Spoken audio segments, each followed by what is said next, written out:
All the neighbors bear the burdens of the consequences. Is there evidence for this strategy or conspiracy?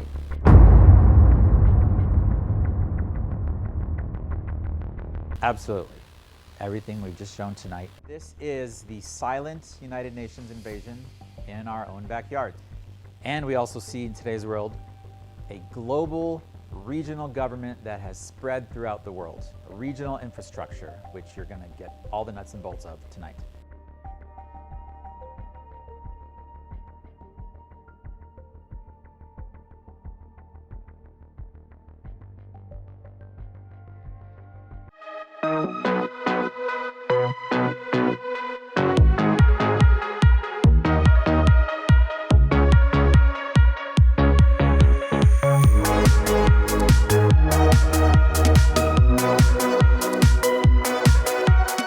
Well, I'm Kevin Paulson, and just welcoming you out to the Defending Utah event. Thanks for coming. I'll just tell you a little bit about me.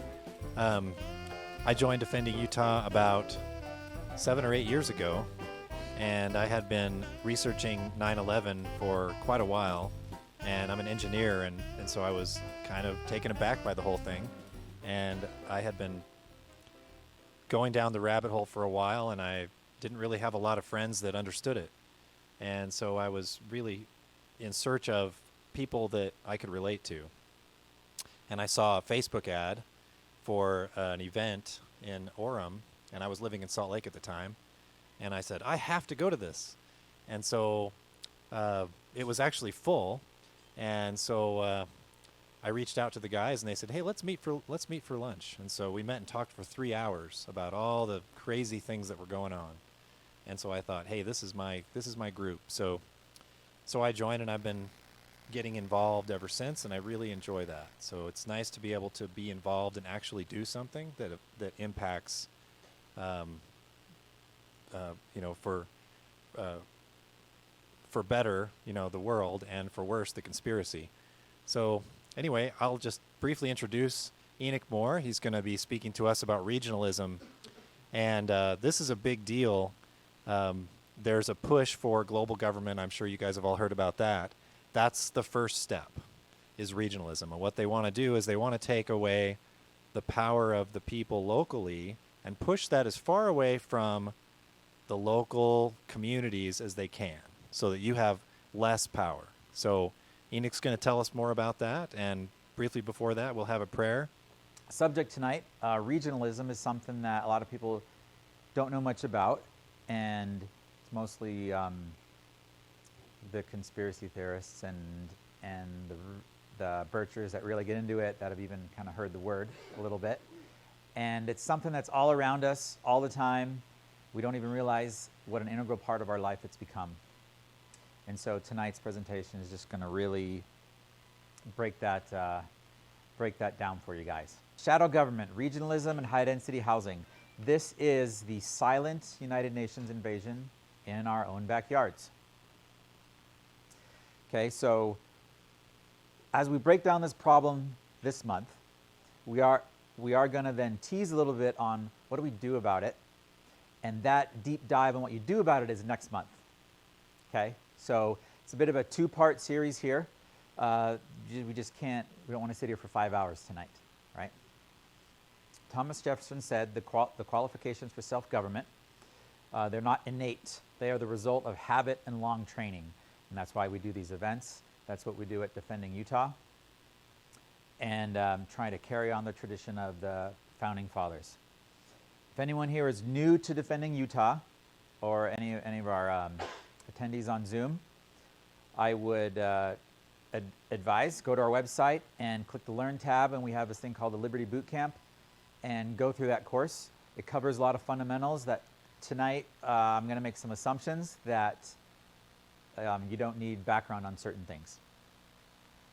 However, I am going to take about 20 minutes to review some fundamentals that are directly applicable to what we're talking about tonight. Okay? All right, so this guy right here, Congressman Larry McDonald, 1976. He said, the drive of the Rockefellers and their allies is to create a one-world government combining super-capitalism and communism under the same tent. Do I mean conspiracy? Yes, I do. I'm convinced there is such a plot, international in scope, generations old in planning, and incredibly evil in intent. So fast forward to 2022, you see this language everywhere, public-private partnerships, in just about everything that government does nowadays. They're bragging like, isn't it great, business and government are cooperating. And we also see in today's world a global regional government that has spread throughout the world, a regional infrastructure, which you're going to get all the nuts and bolts of tonight. So topical guide for this presentation, we're going to do some fundamentals, the review of some fundamentals on natural law, and then we're going to talk about regionalism versus federalism, what's the difference, and we're going to compare them. Then we're going to pivot to high-density housing, and then a little case study on property rights to sort of apply the knowledge that we're talking about in a very practical way. This is important so that we know how to work with our local municipalities and so that we understand real-life situations. And then in conclusion, some invitation and starting to talk about solutions. We'll talk about natural laws here. What a natural law is. Natural laws must be observed. There's no book on natural laws. It's in nature, so that's why the founders talked about nature's God. A natural law is a system of law based on close observation of human nature. Positive law is the express enacted laws of a state or society. So natural law creates our rights. Positive law, done correctly, should protect those rights. Positive law can be good or bad, and it can change, whereas natural law, it's neutral. It doesn't change. It's not good or bad, but anyone can use it for good or for bad. Okay, and that's the key. So to fight tyranny, we cannot rely 100% on positive law because law can be corrupted. But we can rely 100% on natural law because it doesn't change. So understanding natural law and how to use it is something predictable that we can work with. So 3 natural law examples. Gravity, the most obvious, the easiest to point out. Okay, there's no book written down, no legislature ever passed, gravity shall be true, right? It's inherent in nature, and the only way we know it exists for sure is we can observe it. In fact, the legislature, our legislatures do things as ridiculous as trying to outlaw gravity. All the gender stuff and everything, right?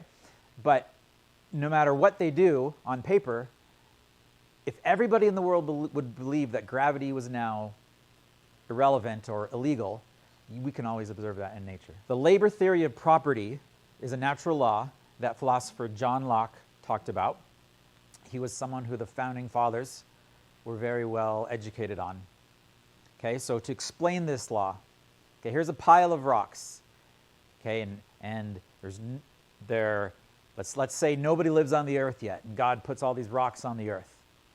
Okay, who do they belong to? Well, nobody. There's no one even here yet, right?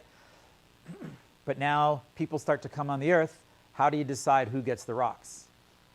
And this is what the labor theory of property is all about. So the first person to go and pick up the rock gets to keep the rock. They pick it up, they start building a house. They've now made a house. There's plenty of rocks for everybody on the earth, right? But that natural act of exerting your labor upon natural resources is how we establish property rights. And this philosophy is exactly what the homestead laws in our country were based on, and beneficial use and those sorts of things. These are things that if government didn't exist, people would acknowledge. You show up somewhere, someone had already built a house, you're not going to question that it's not your house, right? So, another natural law, and this is the important one that overshadows what we're talking about tonight. Political power comes from assembling together plus time. Okay, so something you may need to think about, and as we talk through the examples, it'll make more and more sense. In the Declaration of Independence, the founders said it is the right of the people to institute new government. Therefore, we, the representatives of the United States, assembled, appealing to the supreme judge of the world. So they assembled themselves together and they appealed to God, the author of the laws that they were standing upon. And then they defended that right to assemble. Congress shall make no law abridging the right of the people peaceably to assemble. How important is our right to assemble? Samuel Adams formed or assembled committees. For what purpose? To weaken British power at the town level. So Samuel Adams used this principle for the very express purpose of weakening the tyranny that was among them. Okay? The enemies of freedom have used this natural law already to create a regional government system that is destroying our republic. Okay, this is the natural law that they have used. There was never a constitutional amendment that said, let's have a regional system instead. They just claimed it, and they started acting a certain way and did things. So put that thought on hold then. We're going to talk about that throughout tonight. But so reviewing the fundamentals again in the Declaration of Independence. People are endowed by their Creator with certain unalienable rights. Among these are life, liberty, and the pursuit of happiness or property. To secure these rights, governments are instituted among men. So what is government? Let's switch that yellow word out. Okay? To secure these rights, an assembly of people that represent the individuals is instituted. That's what government is, an assembly of people. We already have an assembly in this room already in one form. Just depending on what we do with our time, it's not far off from what they are talking about. Okay, so an assembly of people representing the individuals, that is local government. That's your city council, it's any level of government, right? City council, county council, or committees as the founding fathers organized. Okay, so government is nothing more than an extension of the right to self-defense. And the right to self-defense is your right to secure the rights that God has given you. Anything else is a usurpation. So a takeaway from this review, okay, let's walk through this logically in the Declaration of Independence. If governments are instituted to secure our rights, and whenever government stops securing our rights, they're destructive of these ends, the founders said it's the right of the people to alter or abolish and institute new government. So the right to assemble was enumerated so people could petition for redress or institute new government. That's why we have the right to assemble. So when the government's doing things that make us mad, like locking, us down, shutting down businesses, why do you think one of the first things they wanted to do was take away our right to assemble? Right? It's very directly connected. And I'll emphasize, the enemies of freedom, they've already assembled, and they have instituted a new shadow government. They use the same natural principle. Okay, so what is regionalism? Let's compare regionalism versus federalism. These are two systems. So we're going to do a review of federalism. So it's going to be a little bit of a review again, but I'm going to emphasize some things that are important. Then we're going to do an overview of regionalism, and then we're going to compare them side by side. Okay, so one system is supported by the Founding Fathers. The other one is supported by the United Nations. So in a federal system, we have separation of powers. We have proper boundaries. When you have proper boundaries, the people can control their government. So understanding the importance of boundaries. If you don't know where the edge is, how do you know what people get to choose what's going on with that government? It's one of the most fundamental things. When you blur those boundaries, it's like, well, who gets to vote now, right? Who's being represented? We don't know, right? You can't answer that question. So boundaries are so important. And then, okay, so we have a horizontal separation of powers in our country from top to bottom with clear boundaries, and we have a vertical separation of powers. Okay, but this whole system, this is not the whole of our American system. We have one more, the most important step that keeps the people in power. You take that entire framework and you have to control it. Thomas Jefferson said, bind it down by the chains of the Constitution so that none of them can be up to mischief. So, the constitutions are the final arbiters on the limits of any government power. Okay? The Constitution is the law for the government. So, let's think about that word then, the law for the government. So, what's the law for us? Assuming we had a really righteous, good government, and the laws upon us that we would honor and follow are written by the legislature. How do they make sure that the people honor the laws? Anyone can just yell it out. Force? Right. Actually, yeah, right? At the end of the day, government is force. That's why the founder said it's like fire. And so they have a police force to enforce the laws on us. So who enforces the law for the government?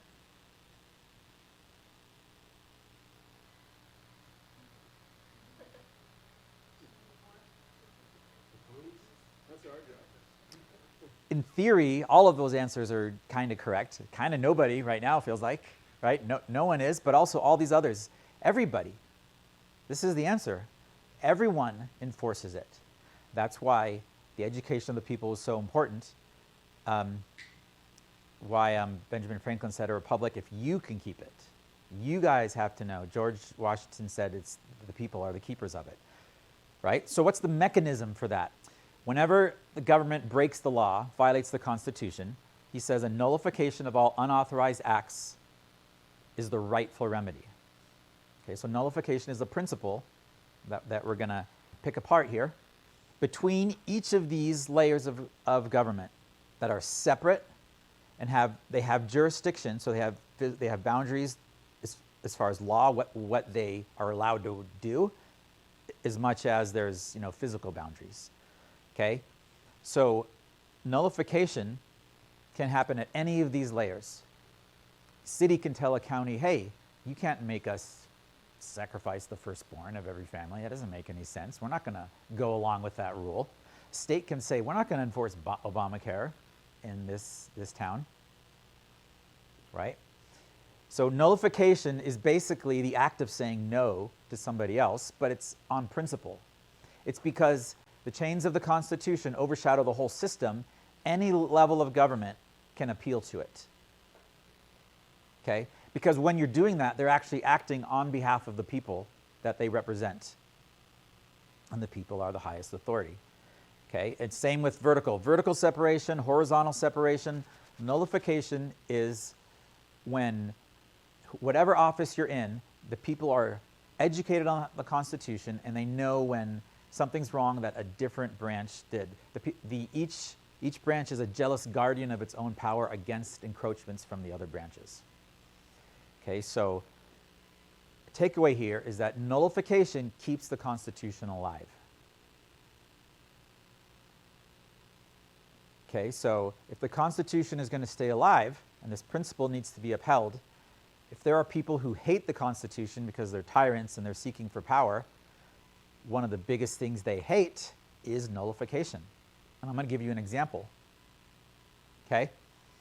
So, I've superimposed a couple of local celebrities. There was a bill in 2014 in Utah to nullify Obamacare in the state of Utah. It was John Birch activists that had worked with a legislator, and they got him to put a bill in to say, in Utah, you can't force us to buy health insurance. Okay, so that bill was going through, and then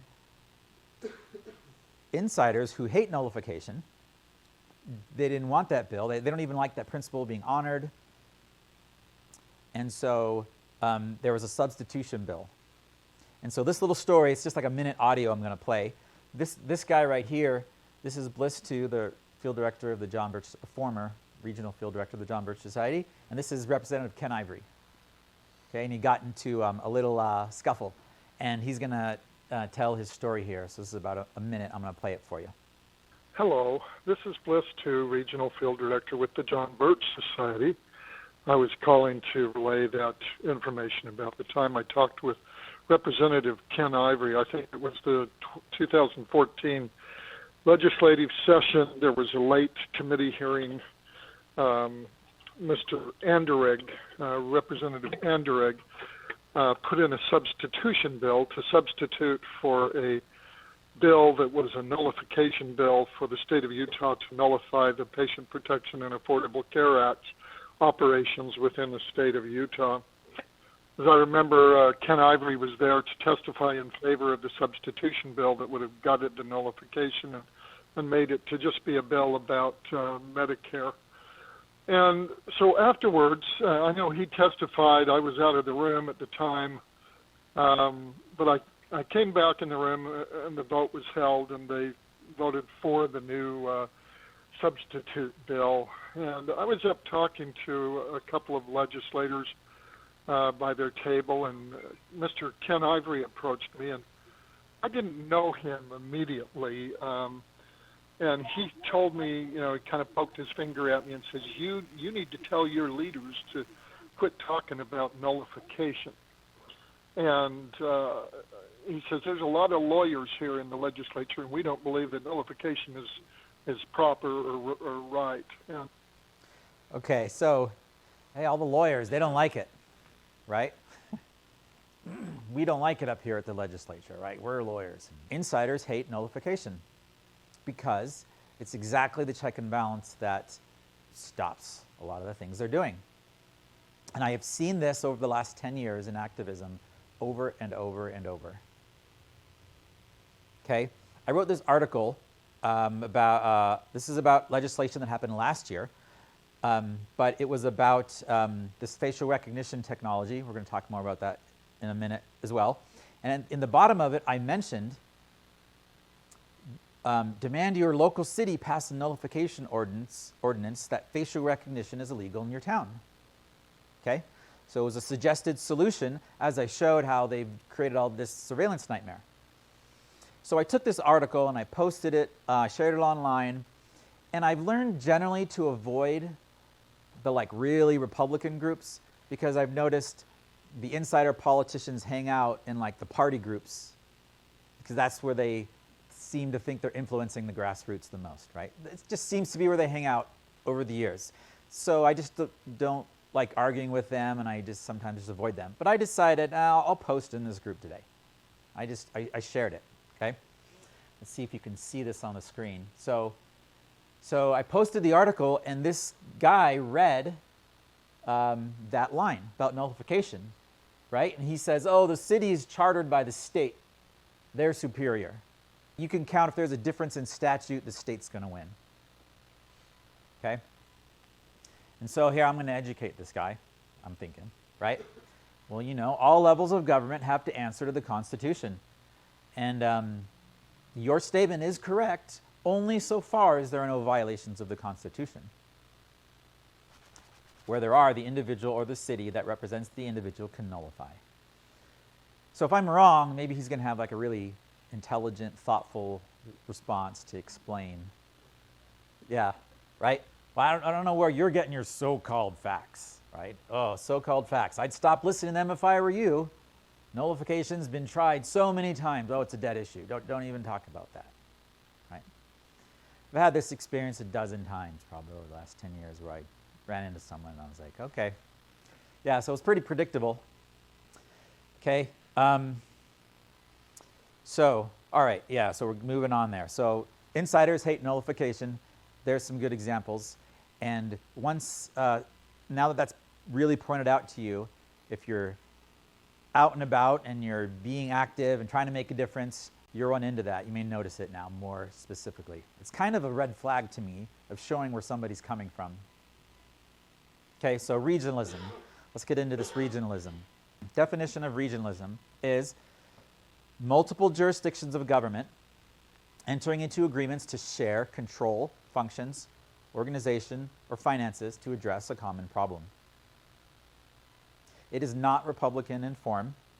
There are no internal separation of powers, at least the way it's been implemented in this country. Blurred jurisdiction or boundaries, very unclear to the citizens, of what's going on if the citizens even know it exists. Okay? The Constitution intentionally limited cooperation between the states, a form of regionalism. It requires congressional approval. This is the Interstate Compact Clause. It was seen as a threat to the health of the nation by the founders to allow states to kind of cooperate and then maybe bully another state or those kinds of things, right? And there's a little more to it, but it was a threat to the nation. It was important that they didn't outright forbid it, but they said, okay, if you're going to do it, you're going to have to ask us and make a good case, and we're going to have to make sure it's proper. Okay, so one exception, the Colorado River Compact was an exception. The river actually goes through a bunch of different states, and there was a rational reason why they had to cooperate on that resource, right? Okay, so regionalism today often circumvents these constitutional restrictions. Regional government is seen by a growing number of public personnel as the solution to this perceived problem, the problem of constitutional limitations, right? It's a problem to them. Is the Constitution a problem, or do the founders know what they're doing? Yeah, I know what they were doing. So, some early examples of regionalism, okay, goes as far back as 1892. This thing called the Uniform Law Commission that still exists today. Better laws, stronger states. Sounds like a good motto, and we should support them. So on their website, you can read it as the purpose of the conference, meaning when they get together, to promote uniformity in the law among the several states. Okay, it is made up of lawyers only. So this is an organization of lawyers writing laws for all the states from a private organization. So they're members, they go to the states and they report back to the Law Commission when things get passed. So this is a quasi-backdoor, unelected national state legislature. It looks like government, it acts like government, kind of. But that's what they're trying to mimic, right? This is a backdoor legislature. Plus, they're all lawyers, right? Lawyers writing laws is always a conflict of interest. It's one of the big problems we have. Another one, 1908, the National Governors Association. Governors of all the states getting together and talking. There's this one, formed in 1933, the Council of State Governments. And on their website, they say, we serve all three branches of government. Right there, they're telling you they're blurring those boundaries. Another quasi-backdoor, unelected national state legislature. Right? So how widespread is this issue? There is this problem. It's you're going to see, it's just huge. Okay? So those are some early examples, but we're going to talk about this guy for a minute. Charles Merriam, one of the most influential men that people have never heard of. Anyone ever heard the name?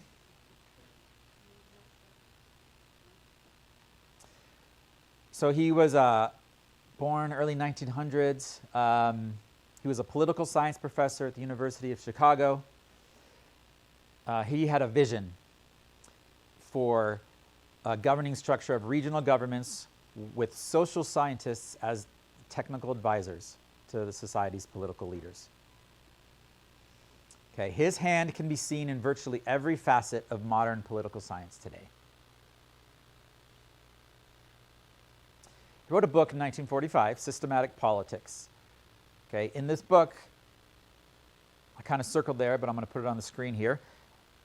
This is pre-United Nations talk of global government he's talking about in his book.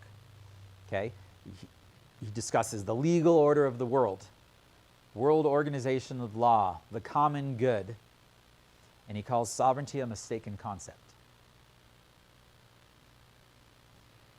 Okay, in 1935, Charles Merriam was on this executive branch committee, the National Resources Committee, and he wrote this report to the President of the United States. So regional factors in national planning and development. So imagine, this is 1935. I showed you a few examples before this, as early as 1892. So there had been some experimenting with regionalists trying to move this agenda forward. And so now he's writing a proposal to the President of the United States on how we can implement regionalism in the United States. So this report is the foundation for today's regional system.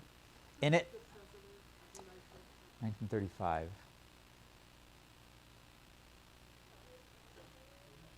Was it Eisenhower? A quick Google could. Roosevelt? Yeah, I don't know. I'm not sure. I could have Googled that. Yeah. In fact, I'll have the answer for you here in a minute. Roosevelt. Okay, there you go. Roosevelt. Right. Yeah.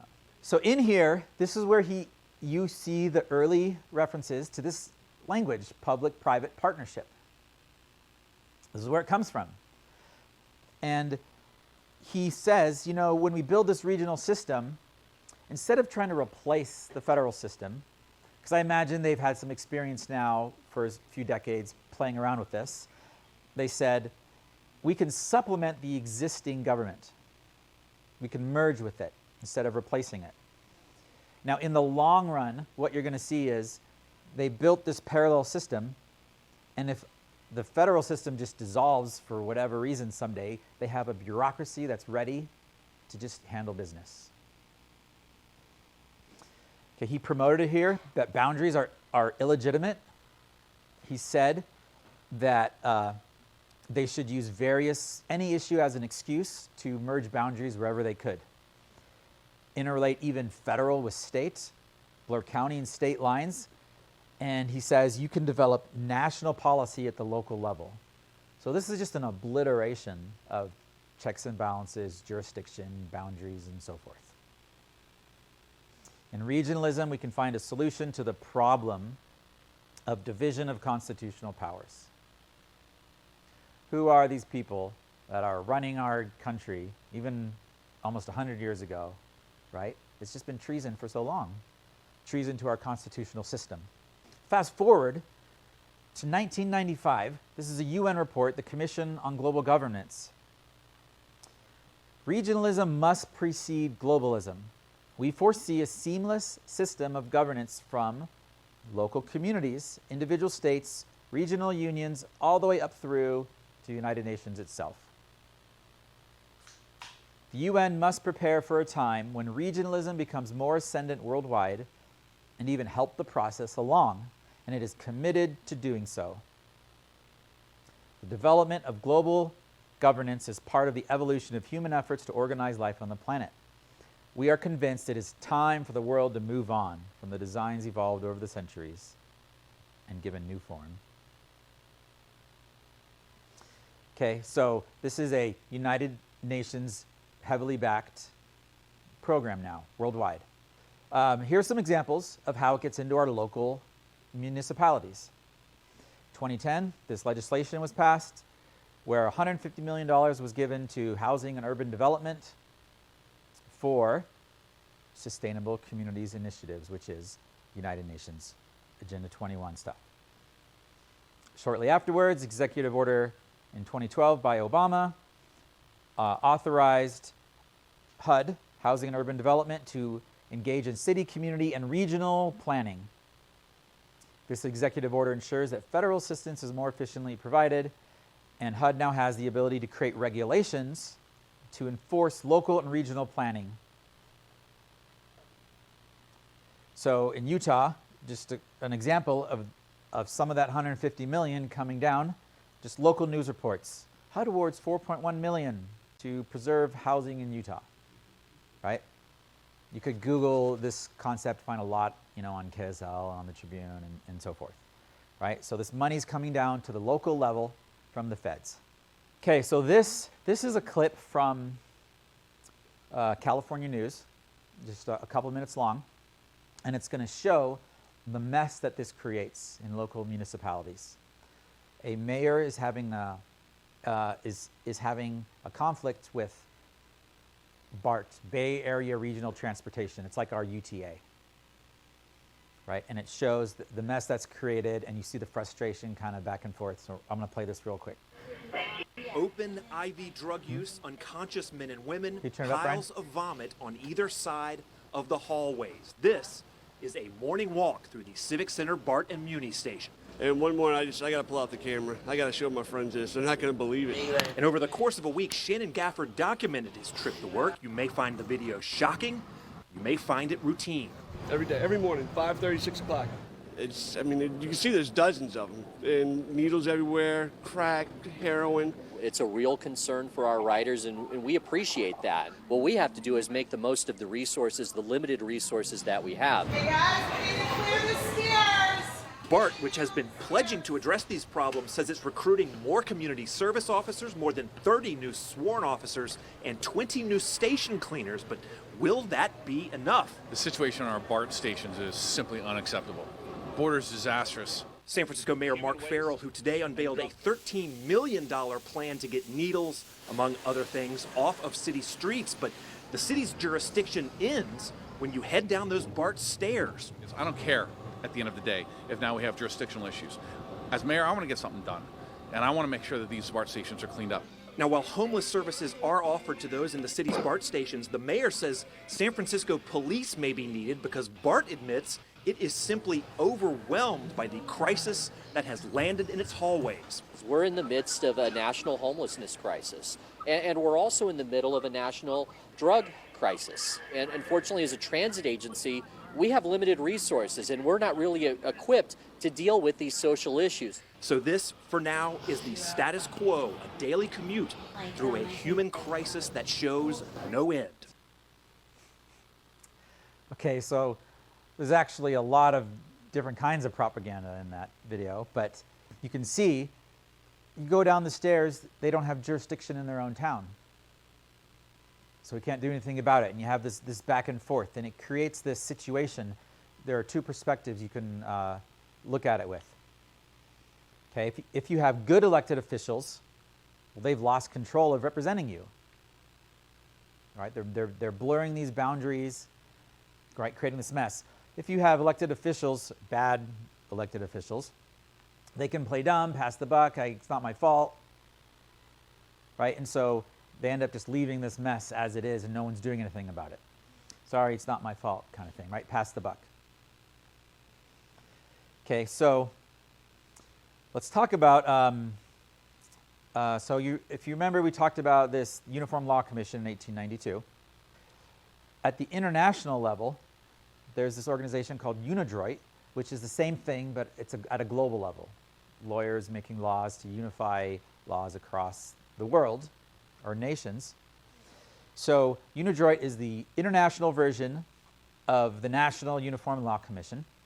I'm trying to connect global to national, and then down to the state level in Utah. They list legislators that are part of their group. These are actual bills they passed in 2018, Lyle Hilliard and Snow. So this is global law, and right here is the evidence that it was, and who did it, that it was put into our legislature.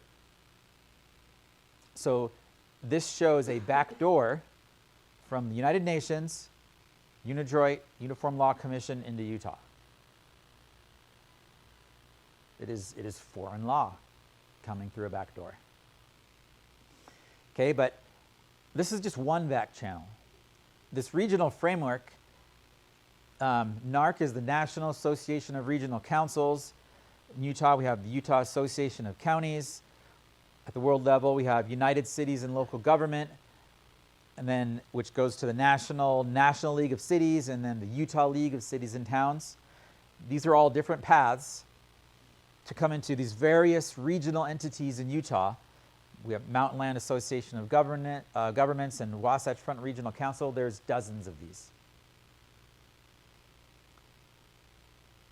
Some of them are actual registered NGOs. Others, they just act that way, whether they're official or not. And all of them virtually follow the principle of the problem we're looking at.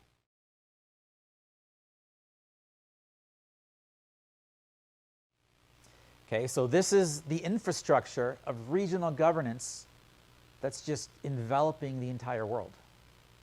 This is how they're doing it. So they're overriding the sovereignty of every country, whatever system they have, and creating regional unions, blurring the boundaries. Okay, in Utah, here's some of the big ones. Quick Google screenshot.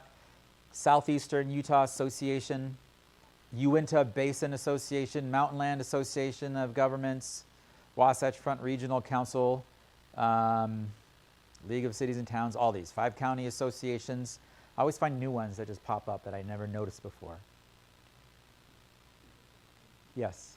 So they're not elected and have phone numbers, so you just go in and say, "I'd like a job," and Right. Yeah. I actually have a slide where I walk through one example of, but basically they're corporations. They're like the Federal Reserve, right? They're private, but they're pretending to be government. That's the kind of how I think about it. Okay, yeah. Repeating the question. Question was, so who gets in them? You just walk up to their office and ask for a job, and now you're running the regional government. Yeah. Yeah, it's unelected. So I am going to cover that actually for a second. I'm going to give one example of how you get in. But it is unelected. That's the point. And it's blurring the boundaries. And once you're in, it's not accountable to the people whatsoever. Okay.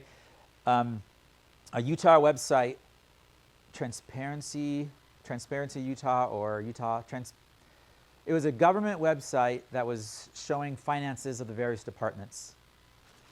And you could filter by state, city, county, and they show the numbers that they're spending. So it's supposed to be an accountability site. So I filtered by interlocal, which is regional. And this was actually like 4 or 5 years ago that I took this screenshot. But these are all entities that are violating the principles of separation of powers. Some of them are small and silly, Fox Hollow Golf Course. And others are the bigger ones, like the League of Cities and Towns and so forth. Okay, but all of them, they're violating the principles that we've talked about. Here's an example up north. Envision Cache Valley. They're going across the border and creating a new thing, right? Now, Cache Valley is a culture. There are people they say I'm from Cache Valley, and they do mean this, but they're more putting an actual governance structure on top of it. Okay, so off the record, my friend on the Orem City Council, he's no longer on the Orem City Council, this was a while back, told me, regarding the Utah League of Cities and Towns, I used to not care about what they did. Then one day I realized I needed to show up because that's where they make all these plans for what they're going to do to us.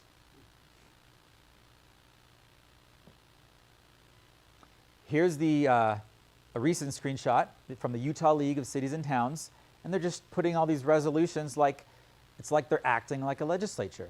We got together, we talked about it. These resolutions find their ways into the cities eventually through various means. Okay, so federalism versus regionalism.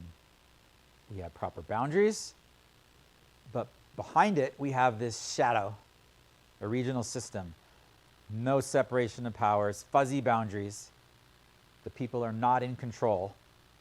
Foreign entities are governing your jurisdiction, your town. Now, this is probably, who here saw Star Wars when it first came out? Okay, so this is actually your fault for not noticing what was happening. Star Wars told us what they were doing. The galaxy was ruled by a Republican form of government in the Galactic Senate, right? But by the time the rebellion began, the Senate's power had been eroded, with regional governors appointed by the emperor. It was wielding more and more control over the galaxy's people. The regional governors now have direct control over their territories. The regional governors now have direct control. Okay? So I guess we just let it happen. Right? Yeah. Your question, who becomes part of a regional government? This is a specific example from the League of Cities and Towns. They have their own constitution and bylaws like any private corporation can. It says only those who have been in government somewhere get started. So all officers shall be elected officials of a municipality. So you first have to be elected somewhere. They don't care where.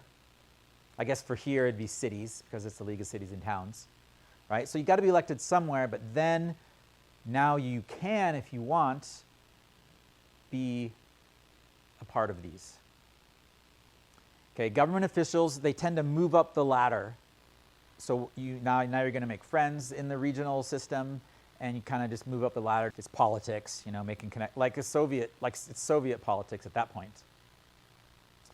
Elitists appoint their elitist friends. So I imagine these secret societies in Utah, hey, you should be on the board of this nonprofit. Okay, Joe, I'll try that out. Young people who get a degree in urban management or some kind of central planning. So these are degrees that we didn't see 50 years ago in colleges. Urban management is one. You can think of a couple others. City planning. Yeah. So these various Marxist-leaning degrees for central planning. People who happen to be in the right place at the right time, I would say. So this is Julie Fulmer. She is the mayor of Vineyard. Who's been to Vineyard? Who's seen it? The entire thing is just a high-density. Yeah. The whole thing, right? It's just one chunk of high density, right? She must be really good at regional planning, because look at everything she's been on, right? The League of Cities and Towns Board of Directors, UTA Advisory, MPO is Metropolitan Planning Organization, Regional Planning Committee. So all these yellow ones are regional entities that I highlighted, that I knew for sure would be regional. So she just must be she must have a PhD in regional. So, but my point here is she has all this background in regionalism and on these entities. Okay, so her public profile on LinkedIn talks about 2010, she got a degree in graphic design. 2010. By 2011, she's on the planning commission of this brand new city. And she has an uninterrupted career, 2013, 2014. She's on the city council, and she's mayor a few years later. So I guess, I don't know if that's what a graphic design degree gets you. So I thought, where did that come from? How did she get in there? Well, this association she was involved with, Kauffman Scholars, I was curious about that and what it was. And on their website, they talk about, this is Common Core language, college and career ready. They assist young professionals of color, so I think she was a teacher, to thrive in their region. So very early on, this discussion of regions and how it works, and right, they're in these circles where they're already being trained in this somehow. I don't know the whole story, but I just thought that whole path was very interesting, right? Yeah. Yeah, how did she go from a graphic design degree in Missouri to planning commission the next year in Utah? Right. She was in Missouri, in college in Missouri, and all of a sudden she's now telling private property owners in Utah what they can do with their land a year later. High density housing. The reason for high density. The Wildlands Project did not pass in the 90s. That was going to make this map the vision for the United States. Okay, where red, how many of you have seen this map before? Familiar with it? Just a few? Okay, right. So red is supposed to be where humans are not allowed to exist. And then yellow is limited, highly restricted use. And then the green, there's spots here and there, is where people are allowed to live.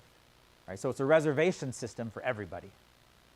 And this legislation was on the track to being passed until activists got this map to members of Congress and made it too unpopular, and it didn't pass. But you can bet this is the plan we've been following this whole time. The way this is implemented is bit by bit, little by little. So this is a recent example up in Cache County. a proposition that just passed.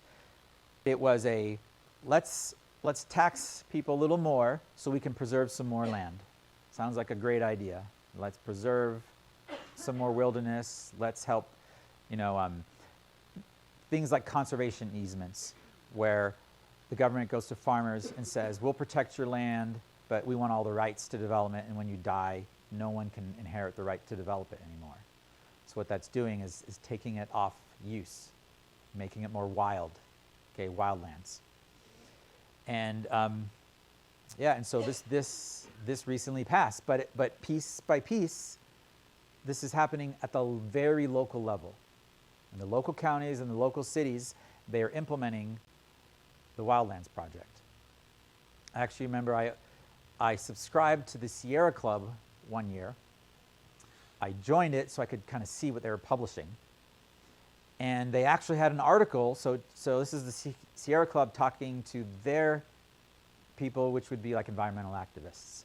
And they were discussing, how we could save the environment by just having corridors where, like these, the lines on the map, right, is like lines where people are allowed to travel.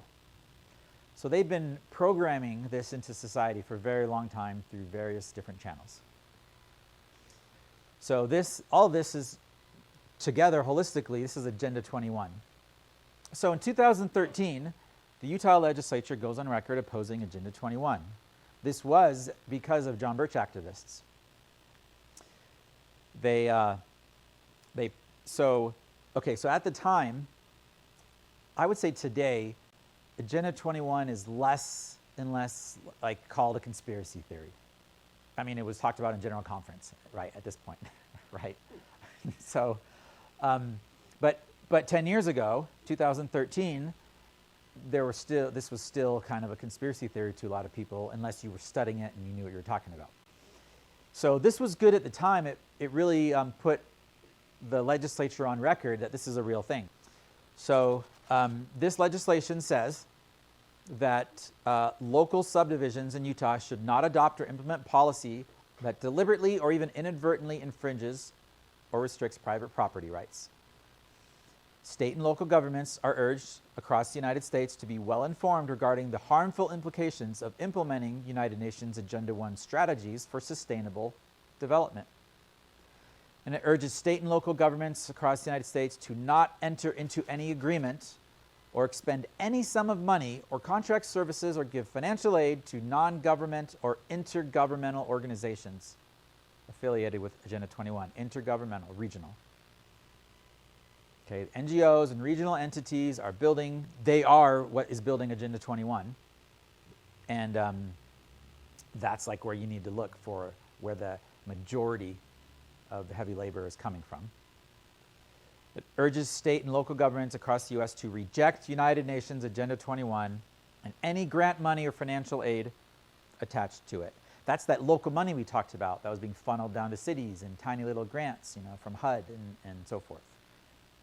Yes? Did this pass? Correct. The question is, did this pass? And yes, it did pass. As a resolution. So that's the key. It doesn't do anything. Yeah. So a legislature that wants to look good, that never does anything good, but wants to tell their constituents, well, I voted for that resolution. Resolution has no teeth. It's not a law. Resolution could say, we want to thank the governor for that nice thing he did last month. We want to honor, whatever institution. Or it's an opinion. It's an opinion of the legislature. They all vote and agree this is our collective opinion. Right. So its value as a resolution was simply putting it on record a little bit more at the time, but no teeth. Right. Yes. I live in Cottonwood Heights. I was aware of this when it was passed in 2013. A couple of years later, I gave a copy of the resolution to a member of the city council in Cottonwood Heights. He's really a nice guy, friend of mine. And he says, why, this is socialism. I said, yeah, socialism on a world, it's world socialism really implemented regionally or locally. But the thing that I found is these cities and counties, the people that are really in the know what's going on would be maybe the city manager, but certainly the city planner knows what's going on. I think in Right. most cases, the city council, they don't know anything. Planning commission knows nothing about this sort of thing. Right. Very interesting. Thank you. Yeah, and to your point, the city manager is someone who got educated with an urban planning degree, and out of college in a few years he's making 200,000, right? Big money for kids who think they're saving the earth. Okay, so regional government is the primary pusher of high density. Okay, so if you want to stop high density, you need to understand where it's coming from. Okay, here's the president or the executive director of the League of Cities and Towns. He's doing a Wednesday chat video on the housing gap. There's a lot of constant propaganda from these organizations on housing related issues. Wasatch Front Regional Council, Utah's Housing Gap Coalition. So it's important to understand these entities. They do not represent your local city. Okay, and so why I emphasize that? When you first hear about them, you're like, oh, isn't it great? In fact, elected officials, when over the years, when we've kind of brought up some of these things to them, they're like, well, isn't it great? Like, we're just one little town or one little county. We can all get together and have a larger voice at the state legislature, as if it's a lobbying arm on behalf of the cities to the state. And so a lot of people stop there. Sounds like a good idea. I'm done, right? But that's not what's happening. They're not representing the small towns. They are representing a foreign interest to your town, to your county. So it's a lie that they're there on behalf of the local people to represent them. But I kind of talked about the elites, right? For those of you who have seen our boot camp, you're familiar that the Salt Lake Chamber is an extension of the Alta Club and was created for a specific purpose and continues to do similar things to this day. So this is a training video. I'm just going to play like a quick 20-second clip. Sponsored by regional government entities given to legislators, elected officials, and community partners, whoever those are. Okay, you'll see in this video, it's fear-driven panic rhetoric. Whenever you hear things like, it's a crisis, no, we have a war on drugs, we have to, right? War is always an excuse for breaking the rules. It's an emergency, state of emergency. So he's throwing out, it's a crisis, to kind of imply, it gives the excuse that we're in a hurry here, don't ask too many questions, we just have to do this is important. Okay, always a red flag, those kinds of things. Today's event is jointly sponsored by Envision Utah, the League of Cities and Towns, and Wasatch Front Regional Council. It is time to exercise bold leadership in addressing the opportunities and challenges brought about by the housing crisis that we face. And make no mistake, it is a crisis. Make no mistake, right? So if you're on a city council and you're listening to this, you're an elected official and you're like, well, is there really a housing crisis? No, make no mistake. You want to stop a crisis, right? Not that too many people listening were probably motivated to question it anyway, right? But that's the constant repetitive rhetoric, right? So that it doesn't get questioned.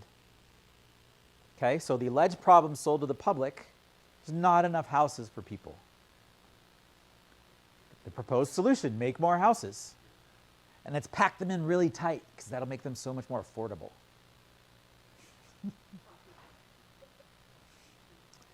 No logic in that.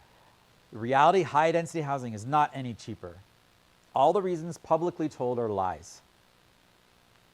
It is often more expensive, is part of the Wildlands project to move human settlement. Forgot to comment on that earlier when you saw that map. If you're going to move people out of here, and they're only allowed to live here, you have to build a lot more houses right there. Yes, go ahead. You might be getting to this, but what do they have plans on how they're going to deal with people that live in rural areas and own land? Okay, the question was, do they have plans on what they're going to do with the people in rural areas? Yeah, if they're going to move them, then what are you going to do, right? You're just going to relocate them with helicopters, or like, how is that going to work? So you have a... Okay, so the other comment was ask Ammon Bundy and Lavoy Finicum. So So it's a bigger answer because they're doing a lot of things. Okay, it's a slow social change that they've been working on for a long time. So little by little, they make it less convenient, less profitable to be a farmer in the rural areas. Little by little, they add regulations slowly. Like there's rules like you have to have at least 50 acres to build a house in rural areas. If you want to build 2 houses, you have to have 100 acres. Just dumb rules, which are violations of your property rights, right? But these are slow things, so they want to change the culture slowly. And water rights, that's a big one now, right? As they're moving water, they're actually draining it to fill the Salt Lake to mine lithium. That's actually what's going on there, right? If you guys have seen that. Right, so that's the conservation easement you're talking about. When the government gives you money to preserve your land, you're tired, you've been farming your whole life, and you're like, well, I can get all this money for the rest of my retirement, but now they've locked that off so that people aren't going to expand there in the future. And so it's a lot of things added together, and the Bundys was a big example, right, out there in the desert. The book Last Rancher Standing that Shauna Cox wrote talks about southern Nevada. There were 50 ranchers living in that county, and Bundy was the last one left because they had slowly been driving them out of business over time. And the Bundys decided they were just going to stand on their property rights in 1992, and they succeeded for a very long time until they had the scuffle. Now they've still succeeded. They're still there. So, but basically that answers your question, right? It's a slow change, and they just want to move people slowly as they can. And I am going to cover some more things that they're doing. So that's the reason for high-density housing. So I skipped answering that question directly earlier. They're moving people to the cities, so they have to build houses. It is a crisis for them because they're like, how are we going to fit everybody just in the metropolitan areas? To them, they got to build houses as fast as they can, and they got to explain why they're building it to the public, so they say there's a housing crisis. There's a housing shortage. There's no shortage of housing. Free market can handle those kinds of things, but there is a crisis for them because they have an agenda. Yeah, sure, right. Yeah, a lot of public-private partnerships, right? There's intermingling, and I'm going to tell you an example of when I sat. I'm going to get ahead of myself, but it would answer your question. So, so Envision Utah is the head of Agenda 21 in Utah. It's kind of the association that is pushing that, and they've been working on builders and cities and stakeholders for a long time, and a lot of them are like, this, I can't build this way. I can't make the way they want United Nations cities to look, being walkable and just all the principles that they have. It's more expensive, and it's not what the market's looking for, and so they have to provide financial incentive. They have to subsidize it with grants, and then that's where like a lot of that money that comes down from the feds comes from. And so I heard a city council rep years ago say this to Envision Utah when I went to one of their meetings. I went to a training Envision Utah did for the city councils, and they invited all the city councils, and they asked that very question. They said, there's a builder and he doesn't want to do this. How can we incentivize him? And they said, we've got grants coming for that. So yeah, there is a lot of artificial manipulation going on to make this work over time. Opportunity zones. This is a big one, right? When they build, see, they need to make what they're doing financially viable to somebody. Someone's got to have a motivation. These opportunity zones are where they build all this high density. Now there's all these people. Great, there's an opportunity to serve them. So businesses will pop up there, but of course, you never leave. It's a prison, right? You don't need a car. You've got everything you need right here. You can live your whole life here. Okay. Okay. Hey, there I am. Yeah, so when I ran for city council in Salt Lake in 2013, the city was doing all kinds of stuff. At the time, they were doing some changes in Sugar House, and they were trying to run the 11th East streetcar through. And so I was protesting all that stuff, and nobody wanted this stuff. Like, nobody in the entire district that I was running in Sugar House wanted it. They hated it. But they were going to ram this through anyway. And the RDA, which is the redevelopment agency that the Planning Commission runs, they had all this money that they were going to dole out to certain key developer friends of theirs.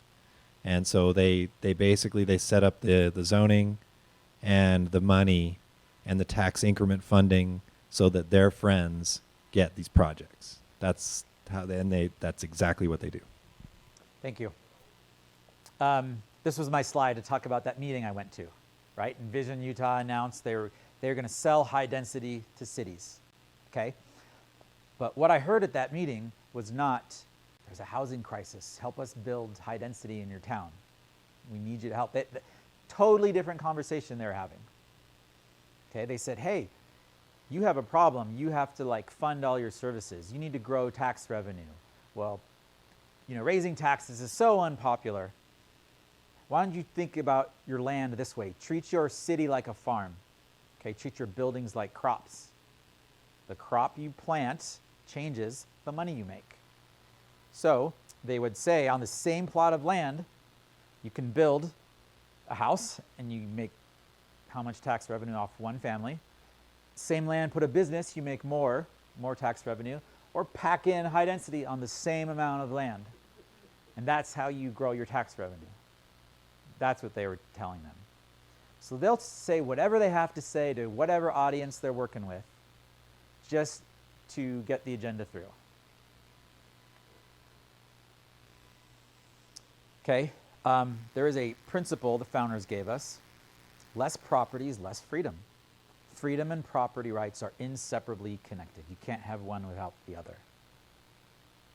Okay, so the Brookings Institute is a regional think tank. That's exactly what they said. More home, less yard. Okay. It was that same principle that I just talked about at the Envision Utah meeting. Okay, so another angle. I'll unwind history a little bit to see what this really is. This is an old communist idea. Go read the Communist Manifesto and the original writings of Marx and Engels.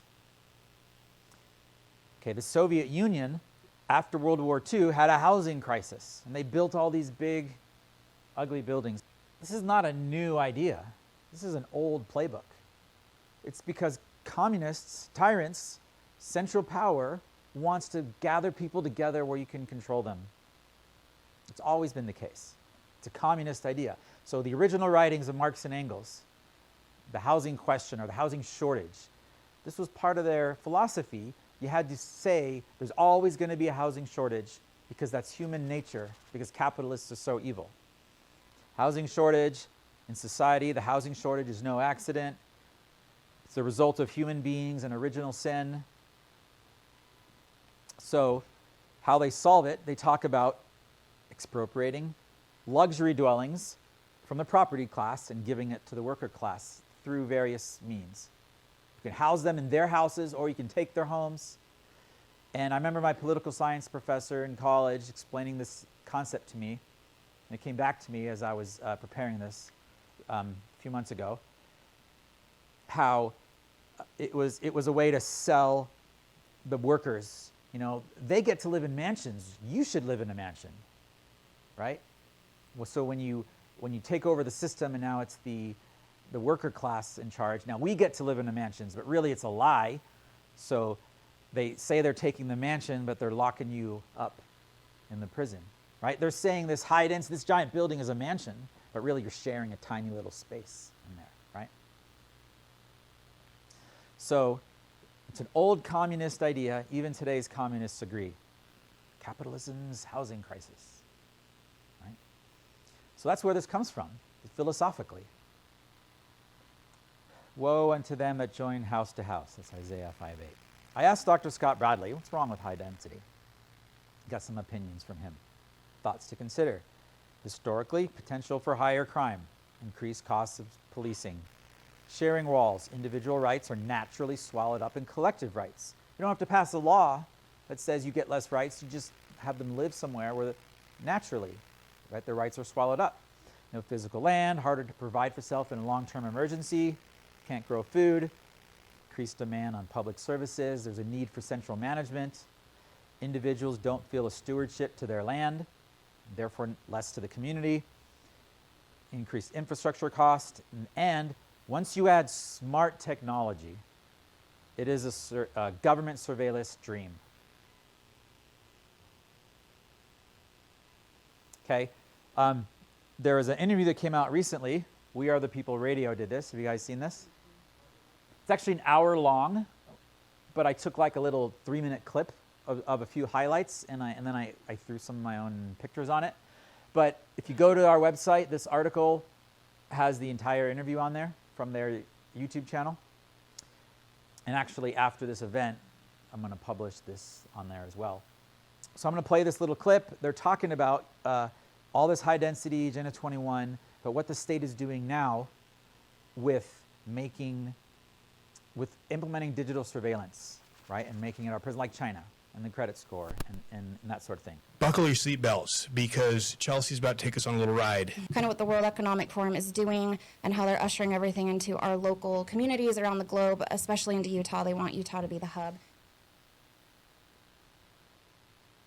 They want global citizenship, and they talk about global digital citizens. And what connects us in with that is our digital ID. They want a digital ID for everybody.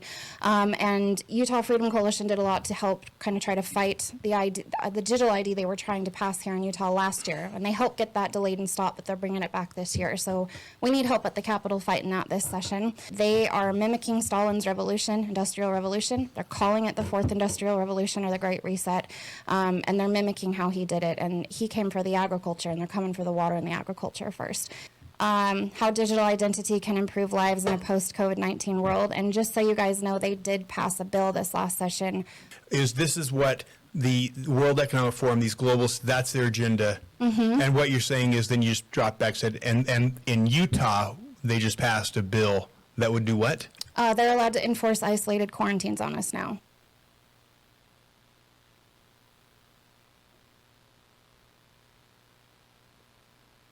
Their mission, the forum engages the foremost political, business, cultural, and other leaders of society to shape global, regional, and industry agendas. And this brings us to the opportunity zones. So this is straight, from the World Economic Forum, why opportunity zones could be key to transforming our cities. And basically what opportunity zones are, they're a multi-billion-dollar industry.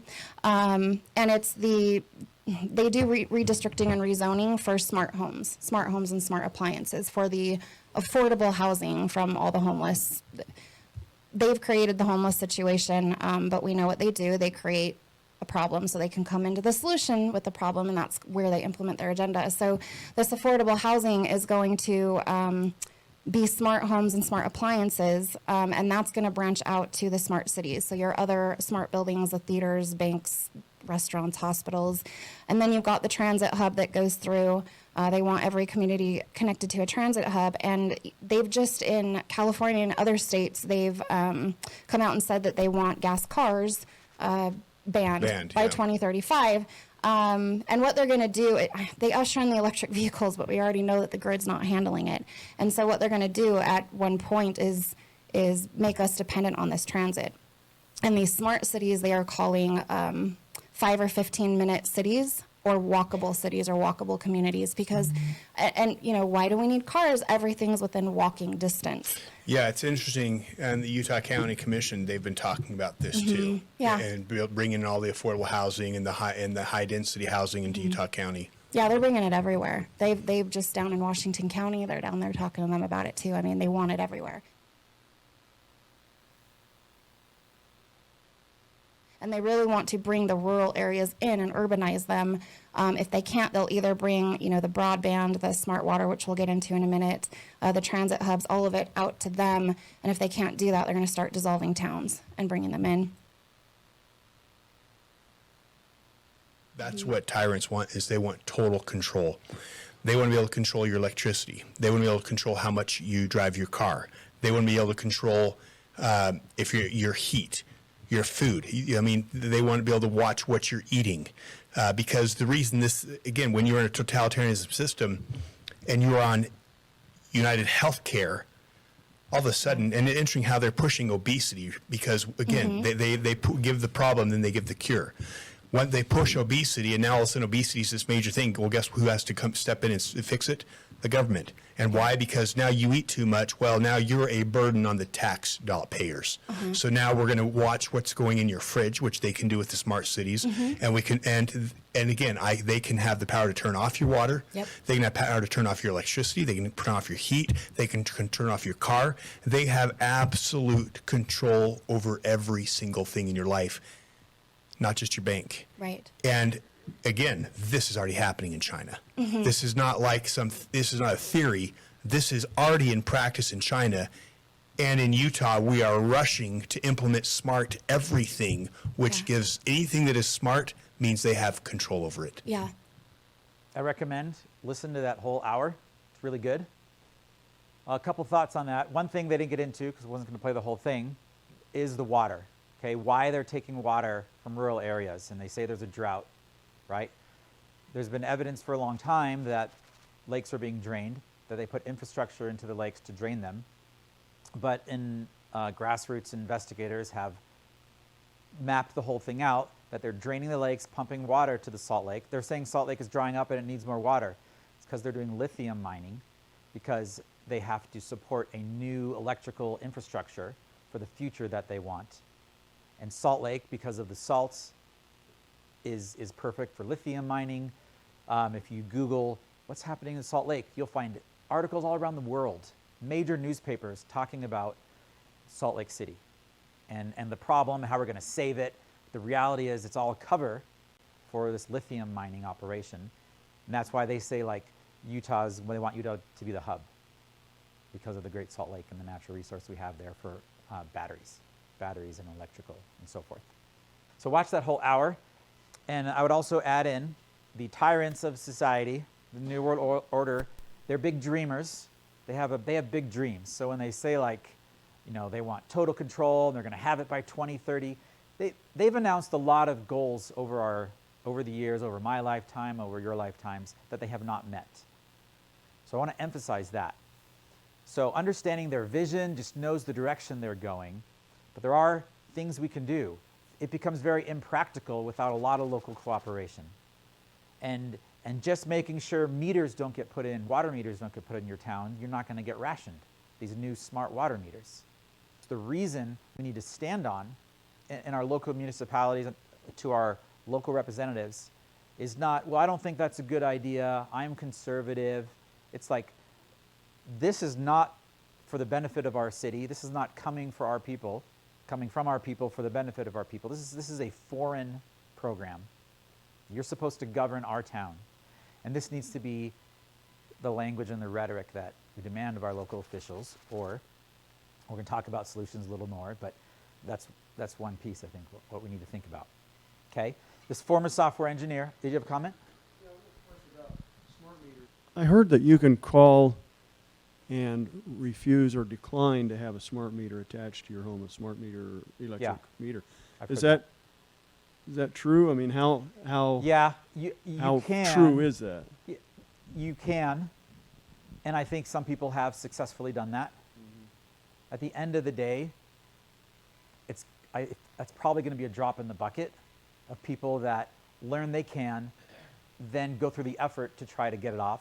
You're going to get pushback. Sure. I remember back in the Obama days, they put on the new smart meters on the houses, and now they're doing it again. They're upgrading them. So, and the water meters are new now with the excuse of the drought. But they'll gaslight you. They'll say, oh, there's no radiation coming from those. Same as your cell phone. I remember that was what they said to me like 10 years ago. And so a lot of people will go, oh, okay, maybe I just heard wrong. And so a lot of people will just fizzle out. But if you want to you can successfully not have them put on your house. I think you pay a fee. Now you have a meter reader fee. They do something like that. Yeah. Yeah. They'll make you feel like the weirdo. Right. Yeah. Saying they were coming in a month to put the smart meters on, and I was like, no. So I called and said, I want to deny this, and they sent me a thing I signed. They didn't tell me I had to pay any extra fee. I signed something saying I refused it, and I don't know if there's going to be any backlash, but yeah.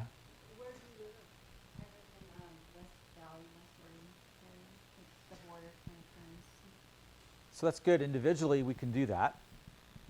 But we want to, if we can, stop it at the city level and be the loudest group of people, on all these different issues. Local is where we have to think and protect our local communities. Okay, so this software engineer, you can look up this article, but he used to work in software and he was building a lot of the smart tech. And so he came out as a whistleblower saying, right, cities are being turned into open concentration camps. So you can look that up and kind of get his take on it. And in Utah, so I wrote this article as I had been researching all this because I picked apart and saw what this legislation was doing. So if you read this article on our website, I go through the law that they just passed. It was sold as, we're concerned about facial recognition, so we're going to make sure the government doesn't use it against you. In reality, the bill authorized its use, right? That's kind of like how it works. I've noticed over the years, the worst bills are usually the ones that they say that they're packaged in liberty, right? The privacy bill, we're going to defend your privacy, and it might have all this language that looks really good and actually is good, but then it's designed to have a little exception, and their whole plan is to use the exception as the rule. It's okay, I'll just move to a small rural town and get away from the cities. I have property in a small rural town, Yeah. and I've got a smart meter there. Okay. Yeah. And I didn't know anything about it. It was done about 6 months ago. I hadn't heard you can decline it or anything like that. But it's funny, it's a really small town, 650 population. Yeah, wow. And I don't have one in Salt Lake, but I've got one in that small town. Yeah, that's it. Isn't it interesting?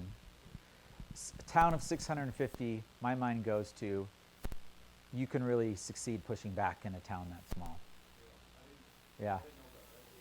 But I mean, even at the city level, right? You have a group of 10 intelligent community leaders that are just like, no, we're done with the nonsense. And yeah, you have a comment? Well, yeah, and we had a friend who told us, or a member of DU, he told us about his friend who I believe lives in Harriman. He got the smart meter put on his house, and then his wife started having all these health issues. So then he contacted the water company or the electric company and said, I want this taken off. I opted into it, but now I want it off. And he had to pay a $300 bill to get it taken off and put the dumb meter back on. So, like, maybe you could get that meter taken off if you want. Son, he was in a college dormitory, and they had 5Gs, and they had smart meters, and he got a brain tumor, and yeah. And a whole bunch of his friends that were in there got brain tumors. So it's not Right. a good thing. There's a book along those lines I'd recommend that really explains a lot of that, called The Invisible Rainbow, The History of Electricity and Life.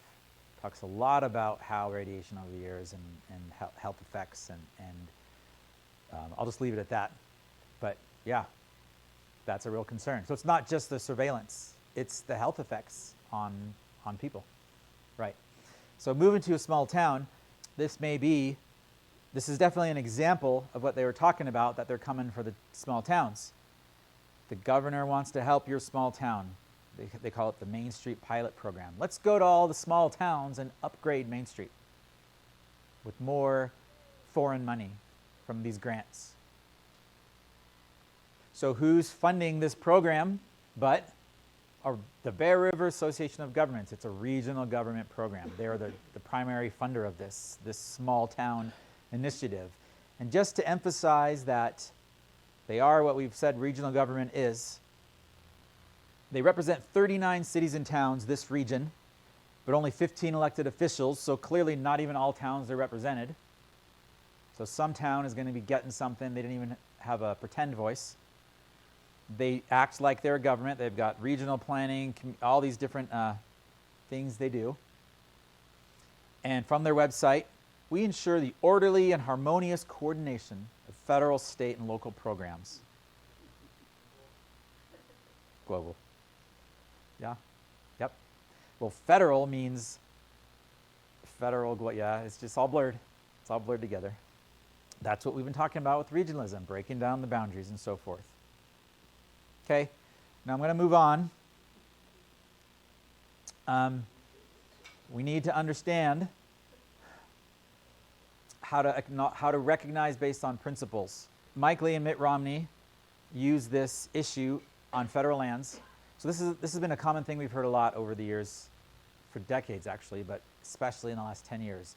Get our lands back from the feds. Sounds like a great anti-big government movement because the federal government shouldn't own lands, which is true. And so it's like, take it back from them. Why do they own all this land in Utah? We should take it back. Okay, so that is kind of a conservative thought process. As if these two conservatives were doing a conservative thing, they were happy to brag. The federal government owns more than 2/3 of Utah's land. That's the problem statement.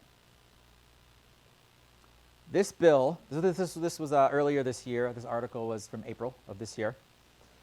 This bill that we put in would allow state or local governments to purchase parcels of federal land. So they're saying, we're going to give you the lands back from the feds, but you have to use it for high density. So which agenda is that promoting? Mike Lee said, supply is not meeting housing demand in Utah. The federal government's land ownership is a significant cause. Okay, the next one. So I talked about getting our lands back. We've done articles. We've got 10 years worth of articles on our website on Ken Ivory and his whole lands transfer movement. Anyone that's followed us has probably heard enough about Ken Ivory. Has anyone not heard of Ken Ivory? Okay, he's kind of disappeared from the scene because he became unpopular. But he's coming back. He's been back for like a year now. No. Why would...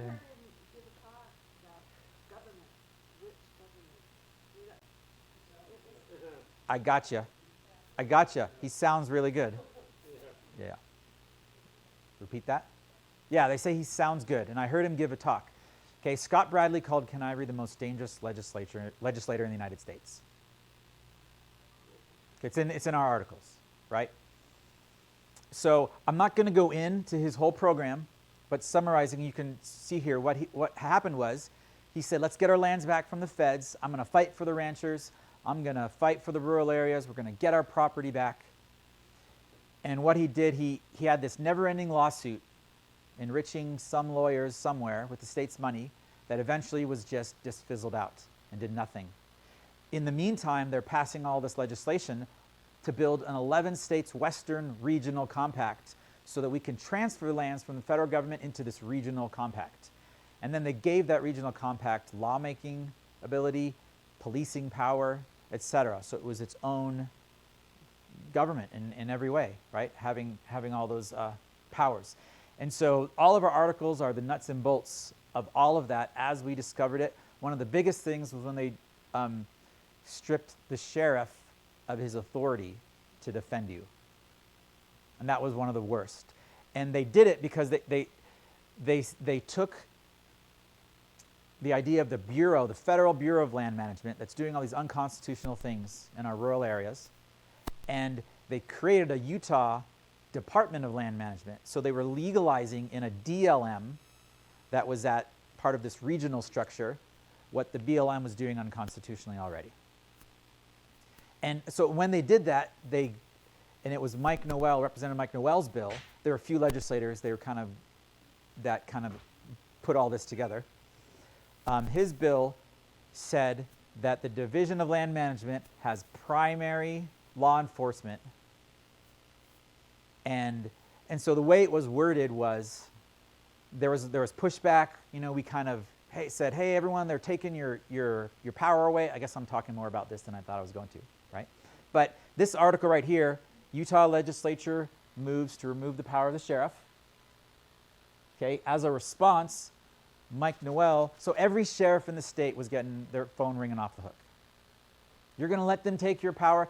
And this is like shortly after the Bundys, and everyone's like, the sheriff's our guy. He's our guy, right? And so everyone is like, no, don't do that. Don't take the sheriff's power.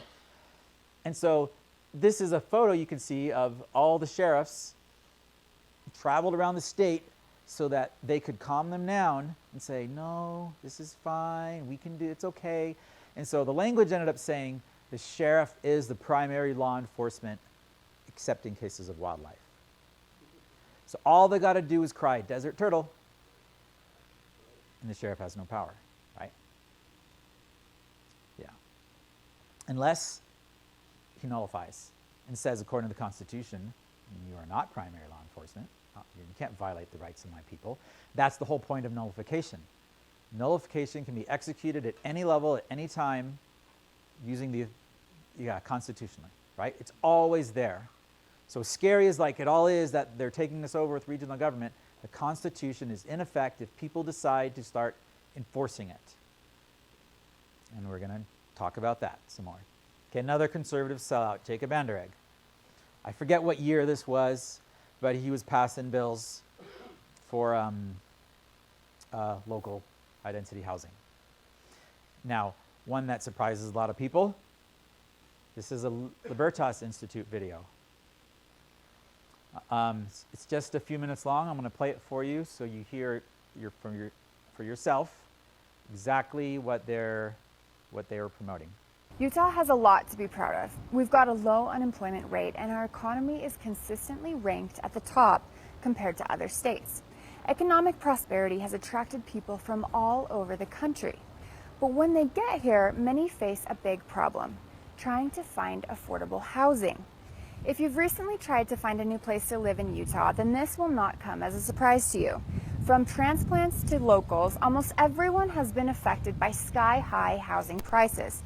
Unfortunately, it seems these prices are not going anywhere but up.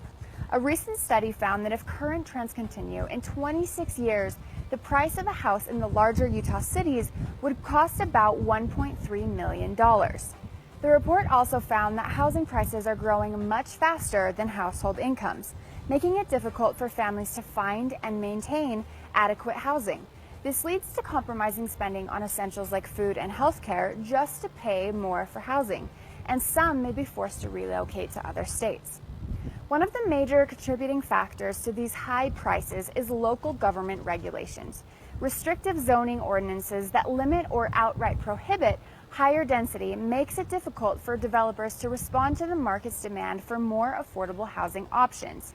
Huge fees, bureaucratic headaches, and angry neighbors all make it difficult to provide the affordable housing that Utah needs. In short, cities impose regulatory hurdles towards construction growth, especially for high density.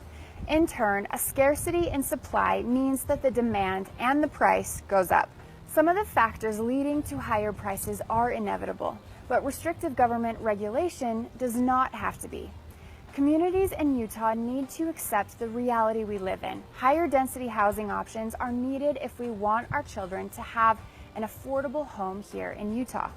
For Libertas Institute, I'm Michelle Aiden.